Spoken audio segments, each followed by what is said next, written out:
Political and military solutions may stop a war, remove a dictator, or negotiate peace, but these only shift or postpone the form suffering takes.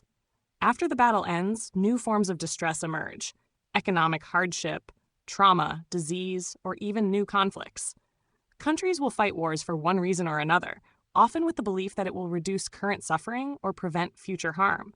However, pain is an inevitable part of life. It doesn't disappear when the fighting stops. Even after a war ends, many soldiers return with deep psychological problems such as PTSD. This shows that war fails to eliminate pain. It simply changes its form. Pain can arise from many sources: illness, poverty, injustice, heartbreak, accidents, or natural disasters. In the end, war becomes just another cause of suffering, often reduced to a headline in the news, without ever addressing the deeper issue of human pain. Pain, at its core, is a biological phenomenon.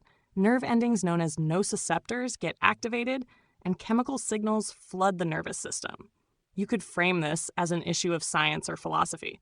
While science has developed drugs that help dull or manage pain, it hasn't been able to reach the deeper existential layer, the raw experience of "this hurts," and the instinctive fear or resistance it provokes. On top of that, these medical solutions often come with unwanted side effects. With that in mind, here's how Indian philosophy explains the nature of pain and offers ways to lessen its impact. Indian philosophy, particularly Advaita Vedanta as distilled in the Mandukya Upanishad, posits 3 common states of consciousness: waking, dreaming, and deep sleep, with a 4th, transcendental state called turiya. In the waking state, we engage in action and experience pain as we identify with the body-mind complex. The dream state carries its own joys and fears, while deep sleep ends all pain due to lack of all mental activity and no awareness. We cannot go into the sleep state to end pain, but when you can access the 4th state of turiya, you can witness all experiences without attachment or aversion. In this 4th state, one's sense of self loosens.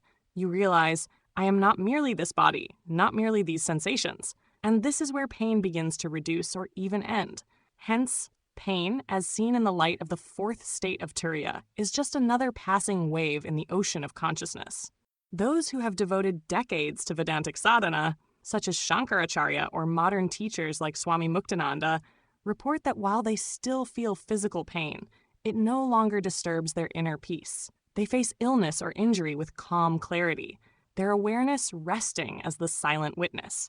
Such testimonies suggest that while pain's raw sensation persists, the layer of suffering surrounding it can dissolve. Mastering Hindu philosophy does not render one biologically impervious to injury or disease. Rather, it transforms pain from a source of fear and aversion into an object of detached awareness. In the light of turiya, suffering loses its grip, revealing the underlying stillness that is our true nature. Only through sustained individual practice, self-inquiry, meditation, ethical living, can one move from merely reacting to pain toward abiding as the unshakable witness beyond all forms of suffering.